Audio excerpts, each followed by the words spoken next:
Thomas and the new engine.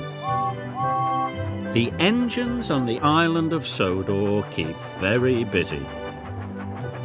There are always lots of jobs to do.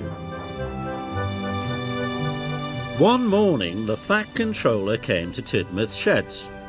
"A new engine has arrived on the island," he announced. "His name is Neville. You must all make him feel welcome. A happy engine is a useful engine." Later, Thomas was stopped at a signal. The signalman called down to Thomas. "The bridge ahead is unsafe. Thomas, you are to collect a piece of ironwork so the bridge can be repaired." "Yes, sir," huffed Thomas. At the yards, Harry and Bert were with Neville, the new engine. Neville was a steamy, but he had a square body like a diesel. Neville was backing up towards some trucks. "Nearly there," said Harry cheekily. "Nearly there," said Bert naughtily. Then there was trouble. "Watch where you're going, clumsy wheels," Harry and Bert laughed. Neville looked sad. "It's not our fault you're a silly steamy," oiled Bert, and they laughed even harder. Thomas arrived at the yards. He could see Harry and Bert laughing with Neville. That must be the new engine, he thought. He must be friends with the diesels.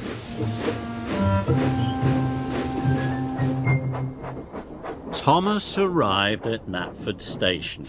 "Have you seen the new engine yet?" asked James. "Yes," said Thomas, "but we'd better be careful. I saw him at the yards with Harry and Bert. They were laughing together." James was shocked. A steamy friendly with diesels. As Thomas left, Edward pulled in. "Have you heard about the new engine?" snorted James, and he started to tell Edward all about Neville. Later, Edward was taking on water. He was talking to Percy. "That new steamy Neville is best friends with the diesels," Edward puffed. "He doesn't want to be with steamies at all." "How do you know?" peeped Percy. "James told me and Thomas told him," whistled Edward. Then later, Percy met Emily at a red signal. "Don't go near Neville, the new engine," he told her. "The diesels have told him to biff into steamies.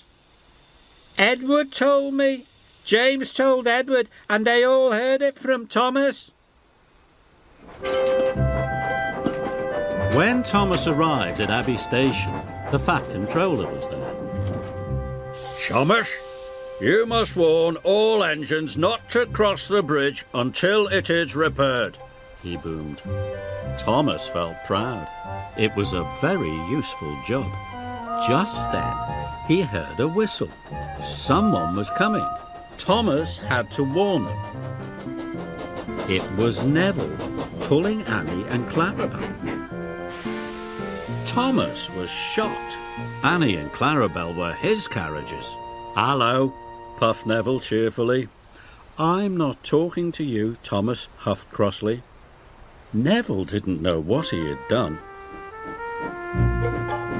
Then Emily pulled in next to Neville. "Hello," said Neville happily. Emily let out a whoosh of steam. "It's no use trying to make friends with me. I know you're going to biff into all the steamies, just like Harry and Bert told you to." Thomas was surprised, but the station master blew his whistle, and Neville puffed sadly away. "Where did you hear that Neville is going to biff into all the steamies?" Thomas asked Emily.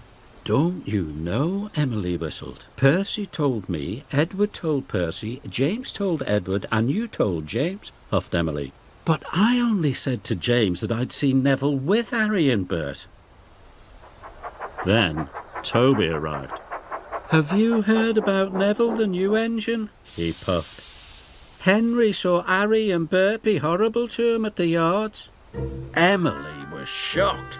Thomas couldn't believe it. Neville wasn't friends with the Diesels after all. Where was Neville going? Emily tooted. Cinders and ashes, cried Thomas. Neville's heading for the broken bridge. I must stop him. Neville was speeding through the countryside as fast as he could.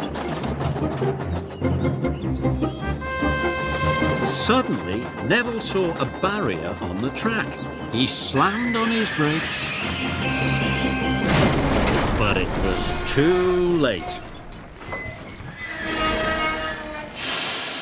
Neville was in terrible trouble. He was on the broken end of the bridge. Thomas knew it was all his fault. Suddenly he had an idea. Thomas steamed slowly and carefully onto the bridge. He gently bumped Clarabelle and was coupled up.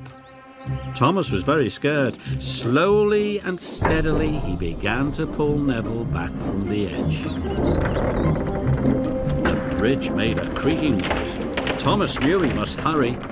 He pulled as hard as he could, and with one big puff, he pulled Neville's wheels off the bridge. Thomas had done it. He had saved Neville and Annie and Clarabelle. Thank you, whistled Neville. I should have warned you, puffed Thomas, but I was too busy believing silly stories.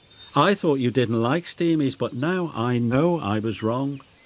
Thomas gave Neville a long, friendly toot. Neville was very happy. At last he knew he had a good friend in Thomas.